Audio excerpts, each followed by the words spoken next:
Bonjour, c'est Cryptoï, j'espère que vous allez bien en ce dimanche 13 novembre 2022.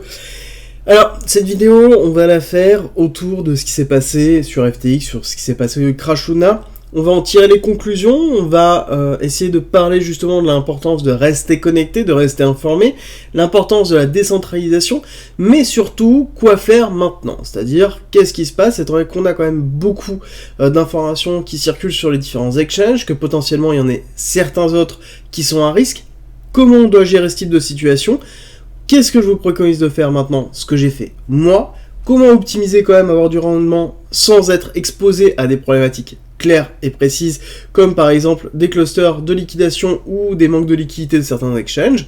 Et globalement, on va en tirer les conclusions, c'est-à-dire comment éviter les pièges pour la prochaine fois, comment éviter les fonds, et on va parler aussi des pièges actuels, parce qu'il y a des choses qui sont en train d'être faites, et sur lesquelles vous risquez de faire des erreurs, et qui risquent de vous coûter cher sur le long terme, comme on a pu le voir notamment avec FTX, et on va en discuter tout de suite. Avant de commencer, bien évidemment, abonnez-vous, likez et partagez cette vidéo, ça aide énormément au référencement, et on attaque tout de suite.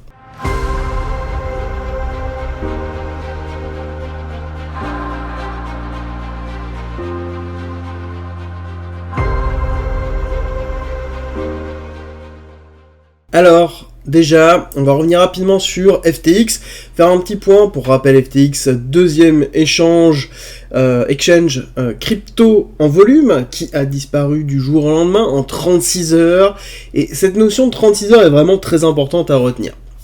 Et du coup, actuellement, on avait peut-être une espérance que FTX allait être sauvé, soit par l'écosystème crypto, à travers Binance, à travers, pourquoi pas, Justin, Tron, ou des investisseurs sur une levée de fonds miraculeuse de Sam. En l'occurrence, ça risque de ne pas être le cas, étant donné qu'il est actuellement en état d'arrestation. En tout cas, il est entendu par la police du Bahamas. Il a essayé de s'échapper avec sa collègue Caroline à Dubaï, étant donné qu'il n'y a pas d'extradition là-bas. Donc bon, somme toute, je pense que la levée de fonds elle est un peu mal barrée. Et comme je vous l'avais déjà expliqué lors des quotidiennes, il faut avoir de la crédibilité. Sam n'en a plus du tout. Donc actuellement, FTX, ça va partir à la mode Celsius, voire beaucoup plus compliqué que Celsius, étant donné qu'il va avoir quasiment aucun fonds, étant donné qu'il a été hack il y a peu. Il y a eu même une deuxième partie de hack sur laquelle on a eu une émission de FTX Token avec plus de 380 millions qui sont sortis de nulle part au niveau du contrat FTX. Bref, il y a plein de choses qui se sont lancées, donc il va falloir faire très très attention et prendre un petit peu de recul. Et là-dessus, les 36 heures sont très importantes. Vraiment, les 36 heures sont très importantes. On est passé de 0 à rien en 36 heures. Voire même, sur les personnes qui avaient de l'argent dessus, on est passé sur l'incapacité de faire un withdraw, un retrait, en à peu près 18 heures. Il faut bien comprendre ça, que ça va très très vite.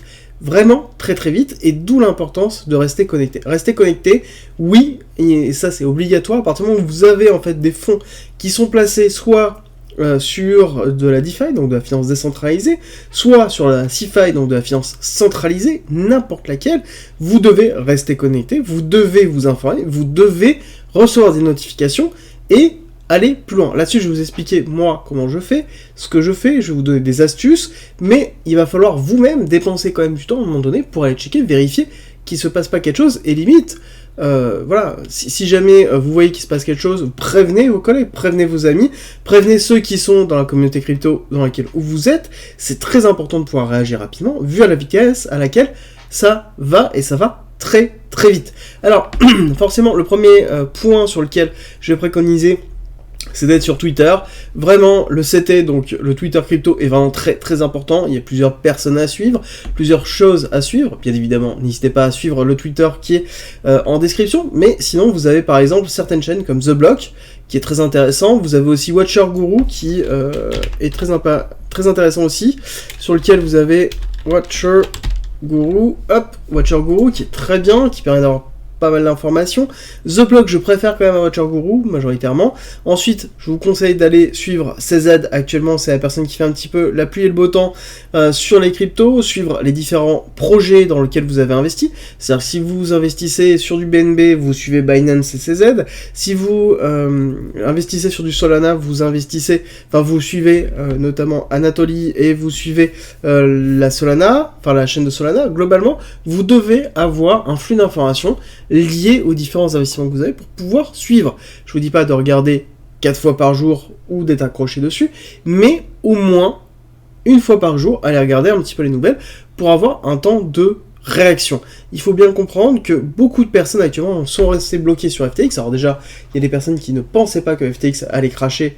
La notion de too big to fail, le problème c'est qu'en s'y faille, c'est compliqué de le voir parce que too big to fail, oui, mais s'il y a un trou et qu'on nous cache ce trou, c'est compliqué de le voir.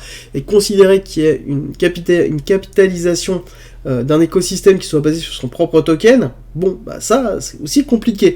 Donc on est quand même dans cette thématique-là où il faut impérativement passer, aller voir les différents événements, et dans tous les cas, il faut impérativement suivre les tokens que vous êtes, ou en tout cas même les plateformes dans lesquelles vous placez. Si vous placez sur Aave, en DeFi, vous devez suivre Aave pour voir ce qu'il se passe. C'est très très important. Pareil, quand vous partez en vacances ou que vous avez des déplacements et que vous êtes dans une communauté, n'hésitez pas à partager avec les personnes en disant voilà, n'hésitez pas à me pinguer si jamais il y a un problème ou quoi que ce soit. C'est très important de pouvoir rester et de garder toujours la main sur avoir des identifiants, avoir tous vos identifiants à portée de main, à portée de clic, si jamais vous avez un problème, pour pouvoir réagir vite, très très vite. Beaucoup ont perdu beaucoup d'argent parce que, il y en a qui pensaient que ça n'allait pas arriver, et il y en a d'autres qui ne pouvaient pas. D'accord ? Il y en a d'autres qui ne pouvaient pas. Par exemple, on prend des fonds institutionnels, vu la vitesse à laquelle ça s'est arrivé, le taux de décision, la rapidité de décision, elle n'était pas suffisante. Clairement, elle n'était pas suffisante. Et donc, il fallait faire vite. Et le problème, c'est que là-dessus, si jamais on a du multisig, donc ça veut dire de la signature multiple, c'est pas possible, on n'y arrive pas, on s'en sort pas.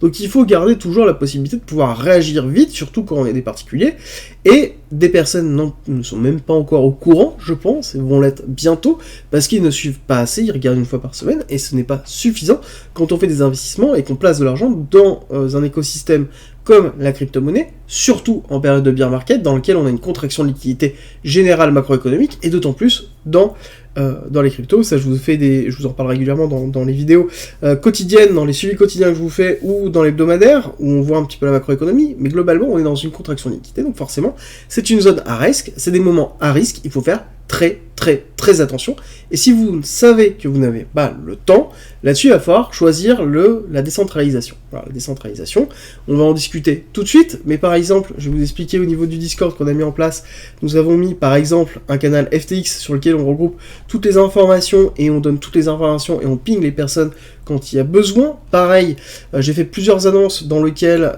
j'ai pingé systématiquement les personnes quand on avait des grosses problématiques, donc on a mis en place tout un système de ping qui permet de choisir où on veut être pingé et pour quelle information on va être pingé. Comme ça, quand on a les grosses informations, on peut se permettre de pouvoir vous envoyer un ping sur la totalité des personnes sur le Discord pour pouvoir vous donner les grosses informations comme ça.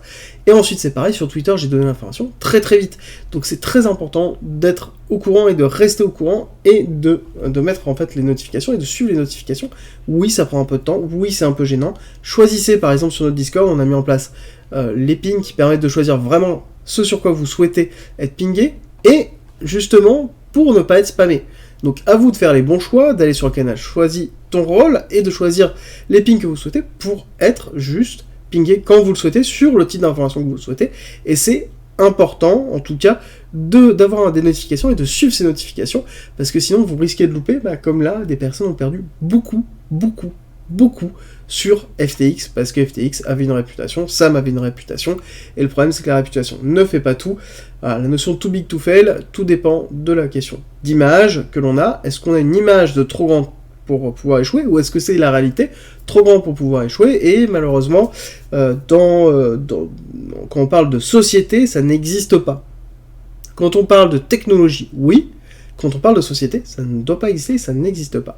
Donc, voilà un petit peu l'état. Là-dessus, le Discord et mon Twitter sont à disposition en commentaire épinglé et en description. N'hésitez pas à rejoindre, vous verrez, il y a plein d'informations en plus. Et ensuite, je vais vous parler de la notion de décentralisation. Là, actuellement, ce qu'il faut faire, et je vous l'ai répété plusieurs fois, si vous me suivez, c'est qu'il faut sortir tout ce qui n'est pas nécessaire en dehors des exchanges. Ça veut dire que vous devez actuellement avoir un wallet, soit un wallet de navigateur, soit un hard wallet, et récupérer vos fonds, mettre vos fonds on-chain. Ça veut dire que actuellement, elle ne dépendra pas d'une société. C'est-à-dire que, par exemple, vous sortez vos fonds de n'importe quelle plateforme où vous êtes, vous la sortez, vous la mettez sur votre wallet, dans lequel vous avez la responsabilité de ce wallet. Alors oui, c'est une responsabilité, mais à côté, ça vous donne aussi l'avantage de garder la possession de vos crypto-monnaies. Ça veut dire que derrière, on ne peut pas avoir comme un FTX qui dépose le bilan et sur lequel vous n'avez plus rien. Parce qu'il y a des personnes, c'est le cas. Donc il faut vraiment faire très attention dessus, et là actuellement, je vous préconise de ne laisser que sur la CeFi, donc les échanges centralisés ou les plateformes centralisées, uniquement le nécessaire, ce sur quoi vous êtes prêt à perdre, ou ce sur quoi vous en avez besoin pour pouvoir faire des achats à un moment donné, si jamais le cours descend, faire votre DCA, c'est des choses sur lesquelles vous pouvez laisser. Par contre, tout ce qui n'a pas de gain, tout ce qui vous rapporte 2, 3, 4, 5, 6, même 10%, c'est pas... Enfin, 10% par rapport à la chance et au risque de tout perdre, c'est ridicule. Donc sortez toutes ces parties-là, mettez-les sur des wallets. Les wallets, personnellement... Il y aura plusieurs que je vous préconise, notamment bien évidemment, on va parler dans les simples, on va parler de MetaMask, qui est pour le navigateur, c'est pas le plus résilient, parce que c'est pas un hard wallet, mais c'est un très bon wallet. Ensuite on a notamment Trust Wallet, qui est une application qui est vraiment très bien aussi, qui est très très simple d'utilisation. Et ensuite, en hard wallet, vous avez notamment Ledger et Cool Wallet. Ledger, société française spécialisée dans la sécurité des crypto-monnaies. Cool Wallet, c'est une société taïwanaise sur lequel moi j'ai les deux. Personnellement, j'aime bien les deux. J'ai une petite préférence pour Ledger déjà parce que c'est français. Et deuxièmement, je trouve que l'interface et l'utilisation est peut-être légèrement mieux que Cool Wallet, même si Cool Wallet a l'avantage d'être juste une quarte sur lequel c'est très simple de le ranger facilement. Et donc du coup, voilà, avoir vos cryptos sécurisé, que ce soit même sur un MetaMask au début. Enfin, je veux dire, vous posez pas de questions, vous créez votre compte MetaMask, vous notez vos mots-clés, vous les mettez en sécurité, très très important, vraiment ne les perdez pas, vous les perdez, c'est fini. Donc mettez-les en sécurité, et ensuite transférez vos fonds dessus, et là-dessus il va falloir éviter un certain nombre de pièges. Alors avant d'aller là-dessus, je vous parle aussi du site cryptolis.fr, sur lequel notamment dans la partie guide vous avez accès à la liste des différents wallets. Donc on vous a fait un guide qui est assez complet sur ce qu'est les différents wallets, avec alors c'est non exhaustif, sur lequel vous pouvez récupérer un certain nombre d'informations. Ensuite vous avez la notion de sécuriser votre wallet avec nos préconisations sur comment sécuriser votre wallet, comment sécuriser vos comptes, vos emails qui sont liés à vos wallets, et ensuite vous avez comment par exemple sur MetaMask ajouter différents réseaux très important de comprendre ça, parce que justement on va parler des pièges à éviter. Différents réseaux, oui. Alors, Binance a un réseau qui s'appelle la BNB Chain, anciennement BSC Chain, mais la BNB Chain, c'est un réseau qui est porté par Binance, qui n'est pas décentralisé, avec 44 validateurs, on passe de 20 à 40, mais bon, ça reste quand même très très faible. Lors du hack, ils ont arrêté entièrement leurs validateurs. Voilà. Donc, que se passe-t-il si Binance, par exemple, est amené à déposer le bilan ? La BNB Chain n'existera plus, ou en tout cas ne sera plus validée, ou ce sera très très compliqué de rester sur une validation. Peut-être, potentiellement, on pourra avoir des personnes qui lancent des nœuds de validation de la BNB Chain, on se retrouve sur un fork, bref, ça risque d'être très très compliqué. Donc déjà, de base, premier piège à éviter, ne placez pas vos cryptos sur des chains qui appartiennent en fait à des exchanges, d'accord, ou à des sociétés, donc notamment Chronos par exemple, ou la BNB Chain. Ne mettez pas sur la BSC, très très très important. Deuxième piège à éviter, évitez les wrap tokens. Les wrap tokens, c'est quoi ? Ce sont des tokens qui sont une représentation d'un token existant. Par exemple, le BTC ne peut pas exister sur la BNB Chain. Donc, si jamais vous êtes sur Binance et que vous allez dans la partie Withdraw, vous sélectionnez Bitcoin et vous voyez, vous dites « Ah bah c'est cool, je peux la passer sur la BNB Chain ». Hop, c'est très bien, ça me coûte rien. Et puis, voilà, on est tranquille. Pareil, je peux la passer sur Ethereum. Tranquille, je me dis, voilà, je suis tranquille. BNB Chain, au moins la BNB Chain, ça appartient à Binance, donc je n'y vais pas. Je vais sur Ethereum. Ethereum, c'est décentralisé. C'est Ethereum. Bon, j'aurai mes BTC sur Ethereum. Oui, mais non. Mais surtout, non. Parce que, en fait, ce que vous allez recevoir, ce n'est pas un BTC, c'est un wrap BTC, donc c'est une image d'un BTC dont Binance assure qu'il y a un BTC derrière. Actuellement, FTX faisait ça aussi. Donc il y a tout un certain nombre de BTC qui étaient wrap, donc qui étaient une représentation d'un BTC. Je vous invite à regarder notamment les guides sur cryptoist.fr qu'on a effectué dessus, pour bien comprendre la notion de bridge et la notion de wrap token qui en découle. Et derrière, ça veut dire que si jamais Binance tombe, comme FTX est tombé, bah, c'est eux qui assuraient justement le fait que c'était 1 pour 1. Bah, à ce moment-là, le wrap n'existe plus, votre BTC a disparu. Donc pareil, n'allez pas sur une chaîne qui ne correspond pas à ce que vous voulez récupérer. Je m'explique. Ça veut dire qu'il y a des tokens qui peuvent aller sur différentes chaînes. Oui, notamment tous ceux qui ont le protocole ERC20, mais il faut comprendre que certains ne peuvent pas, comme par exemple BTC. BTC, vous allez devoir l'envoyer sur la chaîne BTC. Et donc il vous faut un wallet particulier, personnellement le plus simple, celui que je vous préconise, mais il y en a plein d'autres, je vous invite à regarder, mais c'est Electrum. Electrum, alors, il est un petit peu plus compliqué, je vais faire à la suite de ça une petite vidéo qui devrait arriver au moment où vous regardez cette vidéo là, une demi-heure ou 40 minutes après, vraiment très rapide sur comment créer la seed phrase sur justement Electrum, et comment recevoir du BTC sur Electrum, pour que vous ayez ces informations là. Mais surtout, voilà, ayez un wallet BTC, ayez un wallet d'ordre général, par exemple MetaMask qui est multicoin, et dessus, respectez les éléments. Donc si vous retirez de l'Ethereum, allez sur la blockchain Ethereum. Si vous retirez par exemple de l'Atom, allez sur la blockchain Atom. Donc créez avec Kepler, justement qui est un wallet Atom, pour pouvoir récupérer vos atomes. Pareil, pour Solana, les sols, récupérez-les sur Phantom, par exemple, un wallet qui est propre à Solana. Très important, là ça va vous faire beaucoup de wallets, oui, j'en conviens, mais au moins vous êtes sûr que vous êtes propriétaire de ces tokens et qu'on ne peut pas vous les retirer.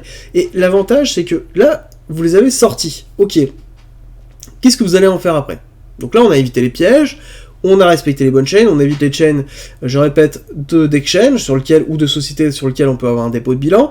On respecte bien la notion de token pour ne pas avoir de wrap token et donc dépendre d'une société qui assure ou d'un protocole qui assure le fait que c'est une parité de 1 pour 1. Donc on est bien tributaire, on a une pluralité de wallets, on les sécurise, donc on fait attention à bien garder tout ça et à ne pas perdre aucune des clés, très très important, bien évidemment. Et là-dessus, qu'est-ce que vous faites de vos fonds? Soit vous les laissez dormir, donc il y a la notion de cold wallet et de hot wallet. C'est hot wallet, c'est celui sur lequel vous utilisez vos fonds, dans lequel vous interfacez avec des smart contracts, donc qui sont plus à risque, et les cold wallets qui sont quelque chose que vous rangez, que vous n'utilisez pas, ou vous utilisez simplement pour récupérer vos fonds et vous laissez dormir vos fonds. Alors, là-dessus, moi j'ai une perspective, vous pouvez gagner des rendements avec la DeFi sur des sites qui sont ultra sécurisés, ou en tout cas des protocoles qui sont très peu risqués, comme par exemple AAV. AAV sur Avalanche, sur Tether, vous avez 3.3 et 0.6 en Vavax. Ensuite, vous avez, je crois, sur Polygon, pareil, vous avez du Tether, donc de l'USDT à 3,33%, donc pareil, très intéressant, et dans lequel vous avez aussi le Matic qui est à 3,77. Alors, ces taux vont fluctuer, vont certainement monter si jamais les cours baissent, parce qu'il faut comprendre que derrière, les personnes empruntent pour pouvoir répondre au margin call qu'on a sur les futurs ou sur les positions de liquidation qu'ils peuvent avoir. Donc les personnes empruntent, donc on va avoir des taux qui vont monter, et une fois que le prix se sera stabilisé, et que globalement la phase de crise se sera terminée, les taux vont diminuer, donc ce sera moins intéressant de les avoir là, mais en attendant, vous êtes en façon décentralisée, en finance décentralisée, sur quelque chose de simple, de sécurisé, vous vous prenez pas la tête à faire des montages, vous faites quelque chose d'excessivement simple, et vous gagnez quand même du rendement dessus, et vous gagnez en fait tout ça.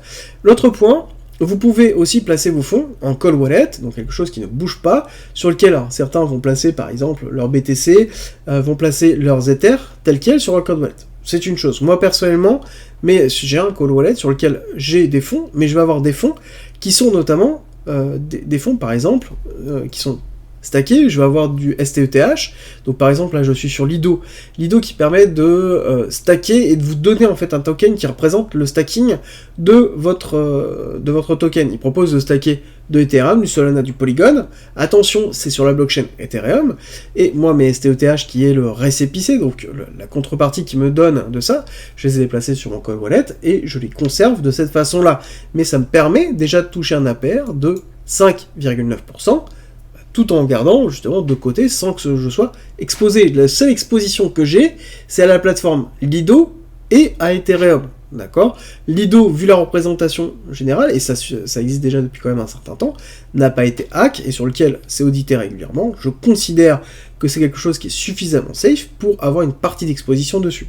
J'ai des Ethers qui ne sont pas dans STETH et qui sont dans mon cold wallet, et j'en ai d'autres qui sont en STETH sur lequel j'ai une exposition. C'est à vous de voir votre gestion de risque, et comment vous gérez ça. Et ensuite, vous pouvez retrouver donc Solana, Polygon, Polkadot et Kasuma. Et attention, encore une fois, c'est uniquement sur Ethereum, donc ça vous coûte un petit peu en Ether de pouvoir faire ces transactions-là.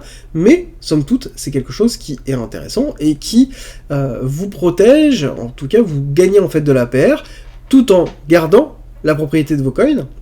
Et c'est le gros avantage que vous pouvez avoir dessus. Voilà.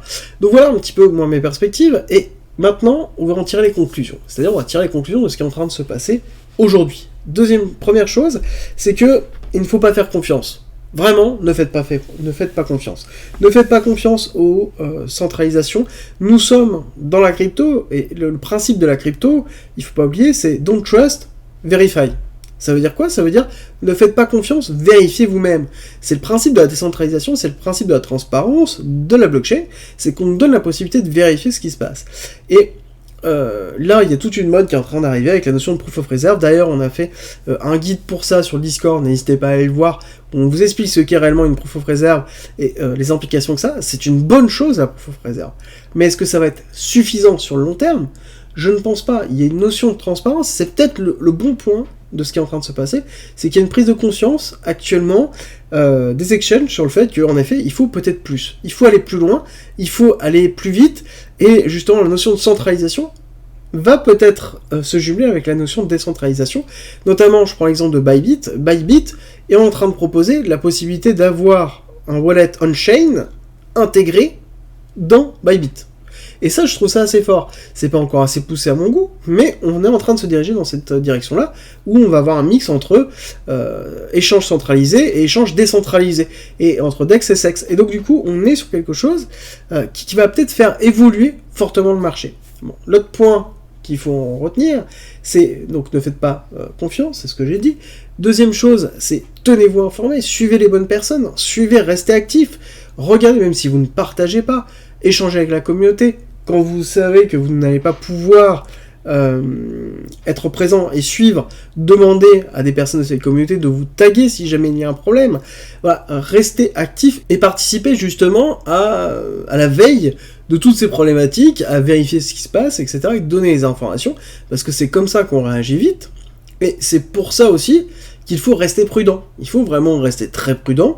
Par exemple, sur FTX, j'avais une petite exposition sur FTX, mais dès que j'ai vu qu'il y avait notamment un risque, à partir du moment où ils avaient une partie de leur balance qui était en liquidité en FTT, personnellement, je suis sorti tout de suite, et je vous ai donné l'information très vite. C'est quelque chose sur lequel voilà, il faut avoir toujours, ne pas avoir peur de réagir, de surréagir en crypto-monnaie.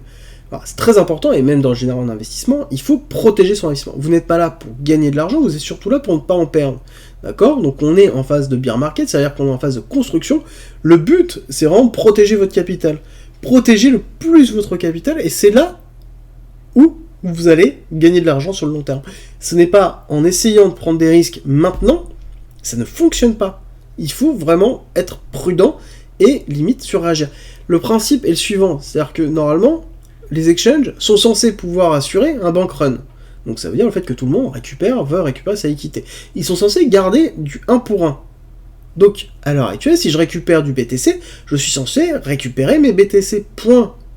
Et là-dessus, peu importe le fait que vous surréagissez ou pas, ce n'est pas gênant, parce que normalement, vous êtes censé récupérer 1 pour 1. Donc, il n'y a pas à se dire « Ah, je vais surréagir, donc je vais entraîner ». Non, Le retrait, je dis pas de shorter le token de la plateforme, je parle de retirer vos capitaux et de récupérer vos fonds. C'est deux choses séparées. Le fait de récupérer vos fonds, oui, vous diminuez la liquidité présente sur la plateforme, mais normalement c'est pas une liquidité qu'ils sont censés utiliser. Donc somme toute, ça devrait pas gêner du tout. Par contre, ne réagissez pas en essayant de shorter par exemple. Ah bah tiens, il y a une problématique sur crypto.com.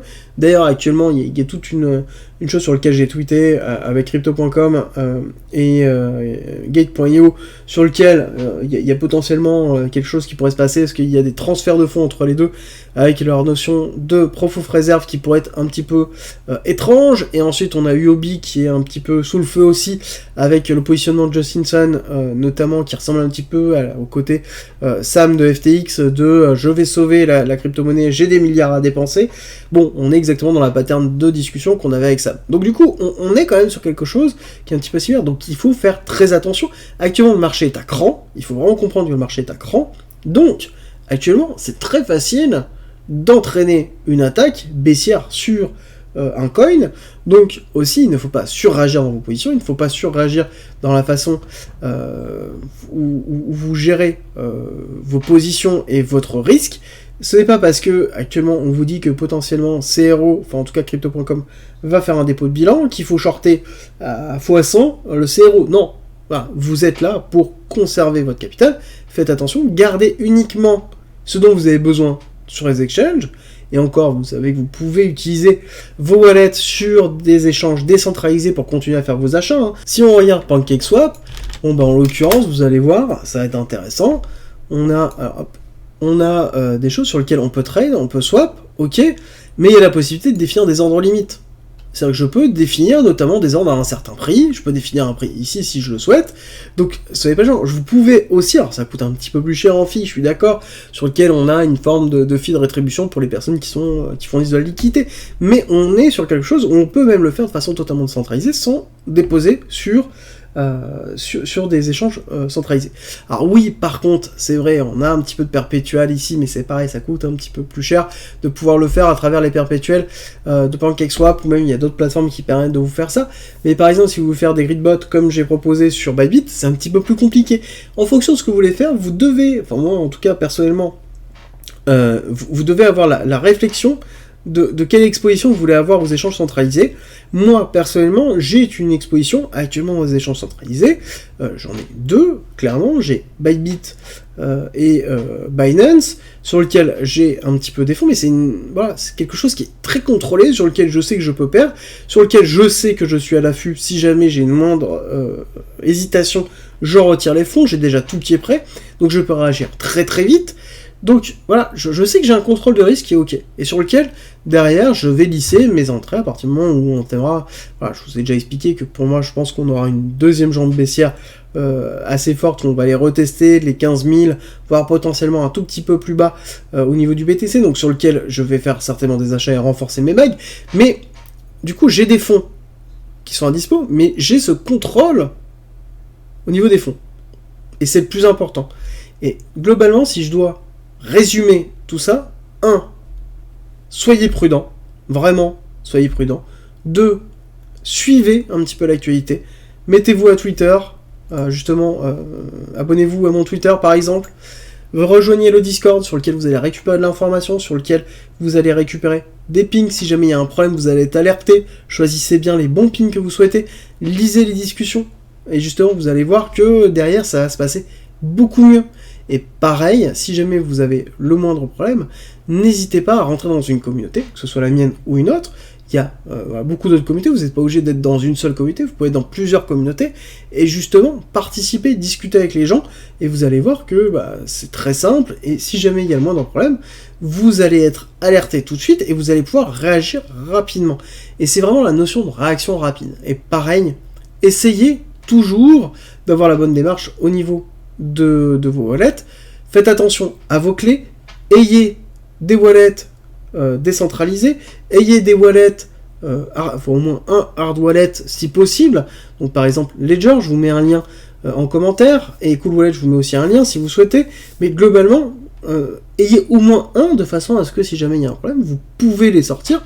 les mettre au froid et sur lequel, globalement, vous les rouvrez tous les 6 mois pour pouvoir rajouter soit la crypto-monnaie que vous avez achetée, soit en vendre une partie si vous le souhaitez, si jamais on est reparti sur un cycle haussier. Mais voilà, ayez une bonne démarche par rapport à ce qui est en train de se passer. Et c'est très important parce que du coup, l'annonce de sortir les crypto-monnaies des exchanges a été donnée depuis longtemps.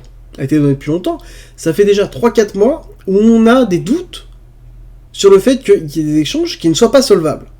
Je veux dire, ça je vous en ai parlé dans les quotidiennes, je vous avais dit faites attention quand même. Moi personnellement, le seul sur lequel j'étais à peu près sûr c'était Binance, le reste FTX, bon, voilà, j'aimais pas trop la démarche de Sam dans le fonctionnement de je suis prêt à tout racheter, mais à côté je vous offre 8% pour que vous me donniez de la liquidité. C'est quand même très étrange et sur lequel, voilà, ça mettait moi personnellement des alarmes, donc ça n'empêche que j'avais des fonds dessus pour profiter des 8%, voire un petit peu plus des 5%, mais globalement, le but, j'avais une infime partie dessus, et surtout, je pouvais récupérer à tout moment. Je savais que j'allais être au courant très vite, parce que j'avais une bonne démarche, j'avais mes wallets qui étaient déjà prêts, et j'étais prêt à transférer la totalité des fonds s'il y avait besoin. Donc faites très attention et gérez vos fonds comme si vous gériez une poche de cash, ne la montrez pas à tout le monde, ne la répartissez pas, ne la mettez pas à un seul endroit, c'est le même principe. Soyez safe et surtout, restez prudent. Si jamais vous êtes impacté par FTX, rejoignez le Discord, on a créé justement un canal exprès pour ça, dans lequel on essaie de centraliser les informations, de vous donner toutes les informations. Notamment, j'ai partagé quelque chose, un article à lire sur lequel il y a des conseils gratuits pour la partie avocat et judiciaire sur la mise en place d'une class action. Donc n'hésitez pas à rejoindre pour essayer au moins de récupérer des informations. Et si jamais vous avez récupéré une partie des fonds, ne les remettez pas sur un autre exchange, sortez-les, c'est très important. Restez safe et je vous dis à très vite pour une nouvelle vidéo.